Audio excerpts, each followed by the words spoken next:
Maligayang pagbabalik sa Book Movie Recaps. Ang ating itatampok na pelikula ay isang crime action na nerelease noong 2008 na pinamagatang The Dark Knight. Ito ay ginampanan ni Christian Bale sa gitna ng kaguluhan at kadiliman sa Gotham City. Tatalima si Batman sa isang masalimuot na laban para sa katarungan habang sinusubukan ni Joker na ipakita ang pagkasira ng katinoan ng bayan. Kaya simulan na natin ang ating movie recap Tagalog. Isang grupo ng mga nakamaskarang kalalakihan ay kasalukuyang isinasagawa ang pagnanakaw sa bangko. Nang matapos na ang papel ng clown na ito ay tinapos na din siya ng kanyang kasamahan at nagpunta na sa vault. Habang ang tatlo ay dumiretso sa lobby, nagpaputok ang isa para matakot ang mga empleyado at pinalagay sa bag ang pera.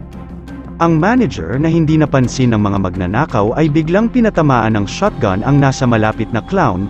Sinunod niya ang dalawa hanggang sa nawalan na siya ng bala at binaril ng magnanakaw.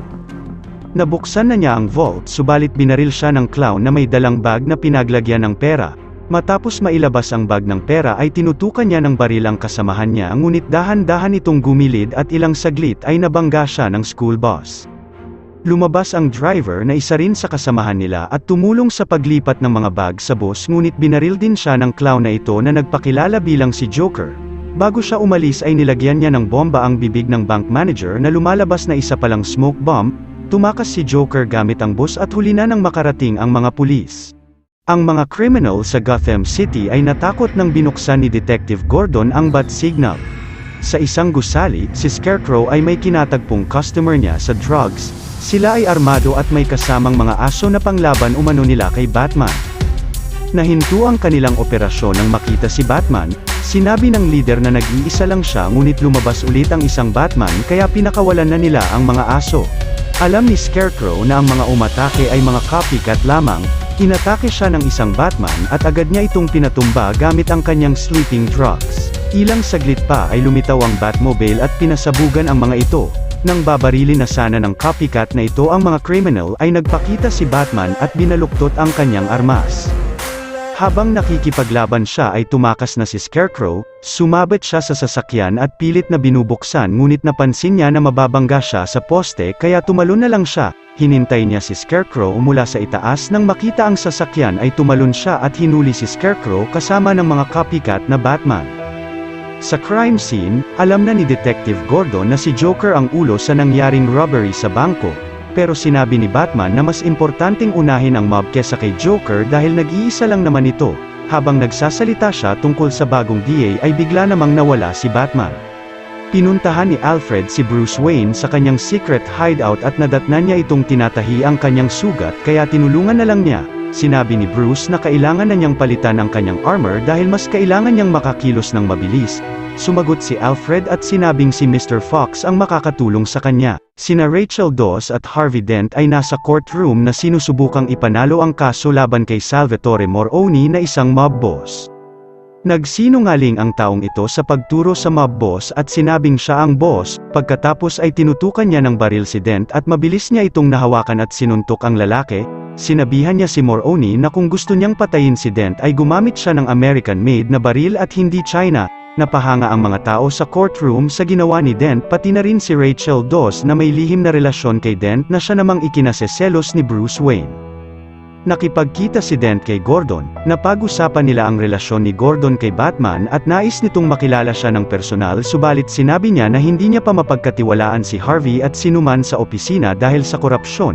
Gayunpaman si Harvey ay gumagawa ng isang solidong kaso. Sa katunayan, siya ay isang mabuting tao at sinusubukang gawin ang tama para sa lungsod ng Gotham.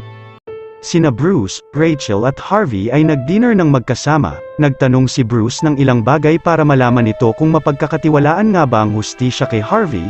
Matapos marinig ang mga opinyon ni Harvey ay naramdaman niya na si Harvey ay maaaring maging tagapagtanggol ng Gotham na siya namang hindi magagawa ni Batman kaya bilang pagsuporta ay sinabi niyang siya na ang magiging sponsor niya. Tinalakay ng mob ang pagnanakaw sa isa sa kanilang mga kasosyo sa money laundering na si Lau. Ngayong ninakawan na sila ni Joker, ang mga pulis ay na-identify na ang kanilang pera at sinusubukan na nila itong mapahinto. Sinabi naman ni Lau na nailipat na niya ang kanilang pera sa isang ligtas na lokasyon para hindi ito makuha ng mga pulis. Sa sandaling iyon ay pumasok si Joker. Sinabi niya na alam niya kung bakit sila nagpupulong tuwing araw at kung bakit sila natatakot lumabas ng gabi. Ito ay dahil kay Batman. Sinabi ni Joker na papatayin niya si Batman para sa kanila, ngunit ito ay may kabayaran. Tinawanan siya ng isa sa mga mob boss nang hiningi ni Joker ang kalahati ng kanilang pera. Nagsabi na lang si Joker na tawagan siya kung handa na silang makipag-usap ng seryoso. Nagkita sina Harvey Dent, Gordon at Batman. Pinag-usapan nila si Lau na siya ay papunta na sa Hong Kong kung saan na hindi nila siya mahuhuli. Kailangang maibalik si Lau para maipakulong ang mga mob boss. At kaya itong gawin ni Batman dahil wala siyang jurisdiction. Nakipagkita siya kay Fox para makuha ang kanyang bagong suit. At naghanda para sa kanyang pagpunta sa Hong Kong, samantala si Joker ay nagpatuloy sa pag-recruit ng mga karagdagang tao para sa kanyang grupo. Pinatay niya si Gambo na isa sa mga mob bosses. Si Mr. Fox ay nakipagkita kay Lau sa Hong Kong. Bago siya pinapasok ng gusali ay pinaiwan ang kanyang cellphone.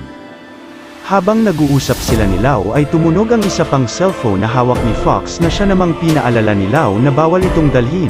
Sinabi ni Fox na ang Wayne Enterprises ay ititigil muna ang kanilang business deal kay Lau. Pagkalabas niya ng gusali ay tinawag siya ng guard at iniabot ang device, ngunit sinabi niya na hawak na niya ang kanyang cellphone. Pagkatapos ay nakipagkita siya kay Bruce at ibinigay ang cellphone niya na isa palang sonar device. Nang maggabi na ay nakapwesto na si Batman sa isang gusali, nilagyan niya ng time bomb ang mga bintana at sa tulong ng device na iniwan ni Mr. Fox ay nawalan sila ng access sa CCTV. Tumalon si Batman at nag-glide patungo sa opisina ni Lau. Sa sandaling nakapasok na si Batman ay dumating na din ang mga Hong Kong police, kaya dali ang kinaladkad niya si Lau. Nang nakita na siya ng mga polis ay sakto namang sumabog ang time bomb at tumakas pabalik ng Gotham. Itinali niya si Lau at nag-iwan ng note para kay Gordon. Ininterrogate siya ni Rachel, ngunit sinabi ni Lau na hindi niya ibibigay ang pera pero willing siya na ibigay ang mga mob boss. Habang nanonood ng balita ang grupo ng mob, ay nagpakita si Detective Gordon at hinuli silang lahat. Ang mga criminal na nasa 549 ay nahusgahan sa korte ng pagkakulong.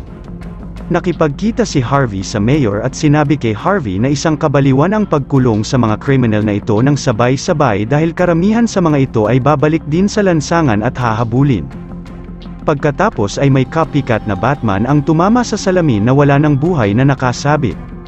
Ang mukha niya ay may pinta ng mukha ni Joker at mayroong Joker card na nakasulat na ang totoong Batman ay magpakita. Na-broadcast sa TV ang video ni Joker na pinahihirapan ang lalaki na ito bago siya pinatay. Sinabi niya sa lahat na gusto niyang magpakita ng mukha si Batman at kung hindi ay may mamamatay araw-araw. Nagkaroon ng isang pagtitipon ng mga tao sa isang party bilang fundraiser kay Harvey Dent. Nagpunta si Bruce doon sakay ng isang helicopter na may kasamang dalawang babaeng escort. Nagsalita si Bruce na mga magagandang bagay kay Dent at naniwala na mas magiging ligtas ang Gotham City. Pagkatapos mapag-aralan ang Joker card ay nalaman na ni Gordon ang mga target ni Joker. Ito ay ang mga tao na nagpakulong sa grupo ng mob, ang Commissioner, Judge at si Harvey Dent. Naabutang buhay ang Commissioner ngunit namatay nang uminom ng alak sa baso na may lason. Ang Judge ay pinuntahan ng dalawang kalalakihan, pinasakay nila sa kotse ang Judge. Pagkabukas ng envelope ay sumabog ang kotse. Habang si Harvey Dent ay pinatulog ni Bruce at itinago dahil nalaman niya na kasama si Dent sa target ni Joker. May matapang na matanda na kinausap si Joker. Hindi niya nagustuhan ang mga sinabi nito ngunit pumasok si Rachel at siya na ang tinaquote para mapalabas si Harvey Dent.